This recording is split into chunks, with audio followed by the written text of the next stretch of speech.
Welcome to Style Masterclass, the podcast that teaches women to look stylish and feel confident so that they can show up ready to conquer and slay no matter what size they are. I'm your host, Miss J. You ready? Hello, welcome to the Style Masterclass Podcast. I am Miss J, your host, Master Certified Life Coach and Personal Stylist, Style Coach.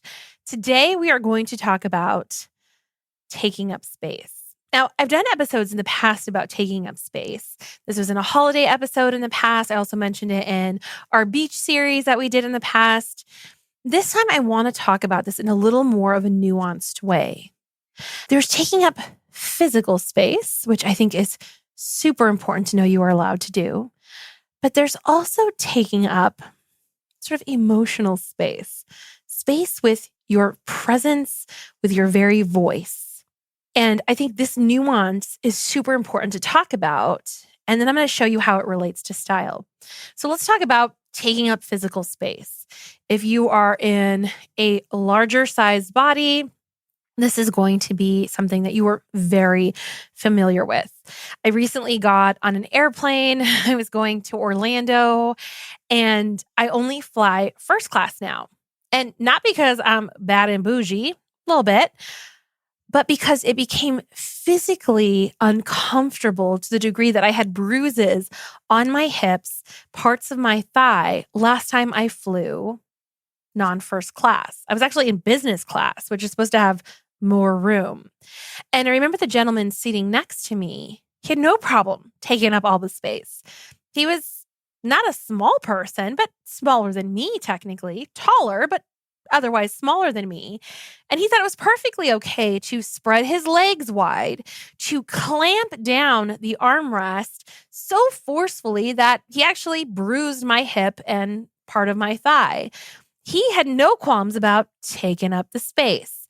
Well, even space that wasn't his to take, he felt perfectly fine taking it up. And the entire flight, I remember feeling shame. And I remember trying to shrink myself as if that's possible and leaning against the wall, trying to tuck my hip in, trying to literally try and make myself smaller. Now, I know so many of you have experienced this in some form or fashion. Maybe you're too tall, quote unquote. So you're afraid to take up the space with your height and you make self-deprecating jokes about how tall you are. Maybe you're living in a larger body. So you make self-deprecating jokes about the size of your body. Or there's a particular part of your body that you feel just taking up a little too much space. It's a little too large. Breasts, booty, hips, lips, eyes, fill in the blank.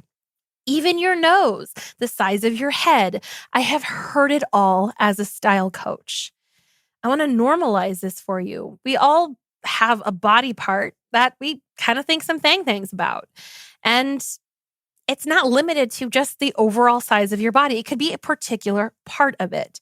That somehow there's a moral value in it being smaller, or you being shorter, or flatter, or smoother, or less nasal, or smaller lips, or fill in the blank. And what I want to let you know is utter nonsense. You're not alone in thinking this, but it's actually not the truth. You aren't too tall, or too fat, or too large, or too big-lipped, or too googly-eyed, or whatever it is that you're thinking about.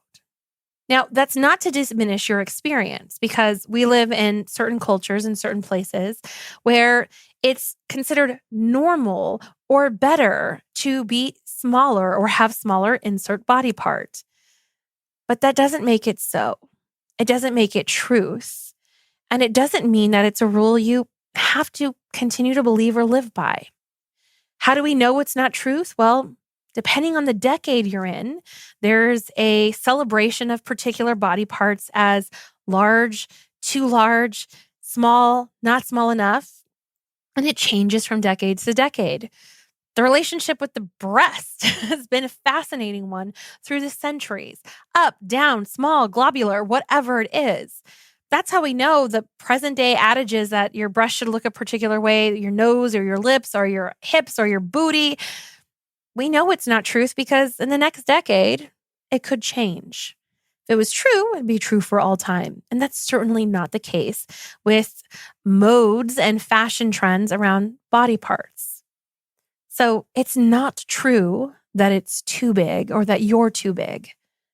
And if we start with that fundamental part, if we start with that sentence in our mind and we start to reprogram whatever we've learned, then we can get to a place where if it's not true that this part is quote unquote too big, then maybe, just maybe, I'm allowed to take up a little more space.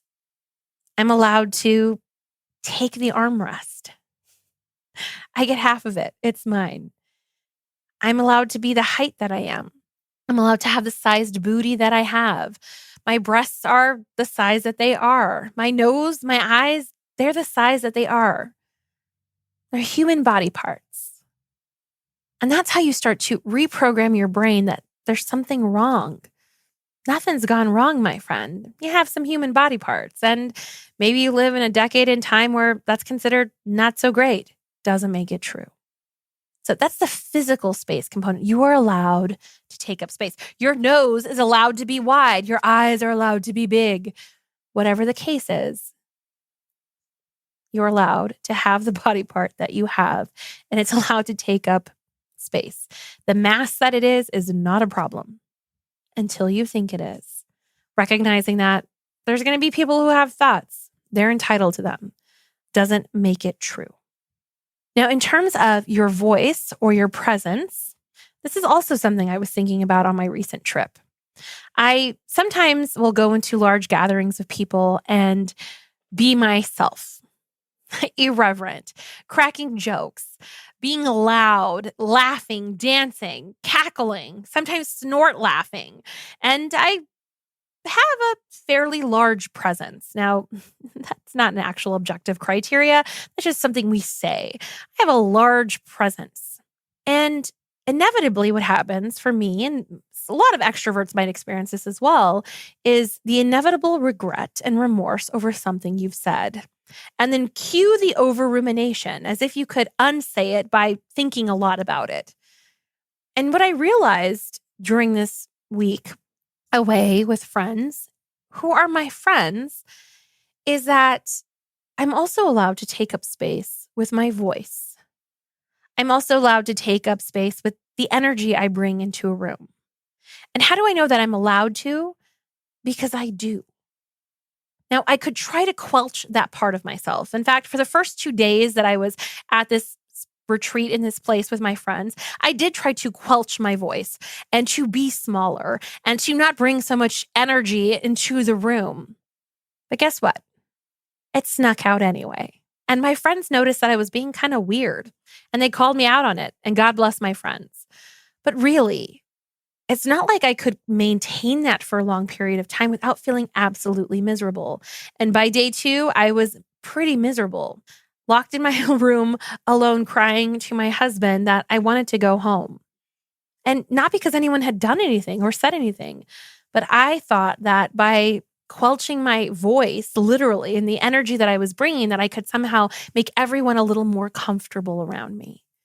The opposite turned out to be true, but even if the opposite hadn't turned out to be true for others, I couldn't have maintained that quelching of my own voice and my energy for long. It was such an expenditure of energy that I kind of felt burnt out even after 2 days. So why am I allowed to take up space with my voice and my energy? Because it's not literally something I could help. And it's not something I want to change. So your Glam Gal mission, should you choose to accept it this week, is to notice where you're trying to physically shrink.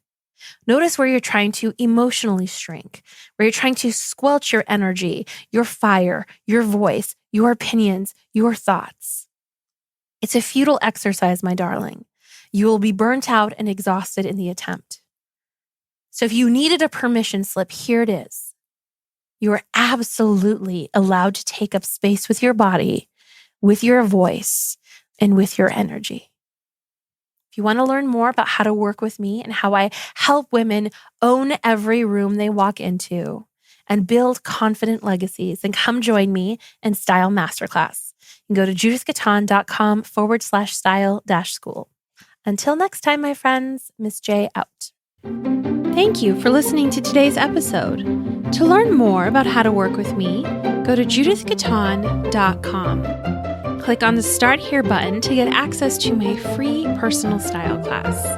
I give you a quick style win, a confidence boost, and you walk away with the tools to start getting stylish. Who doesn't love that? See you there. Miss J out.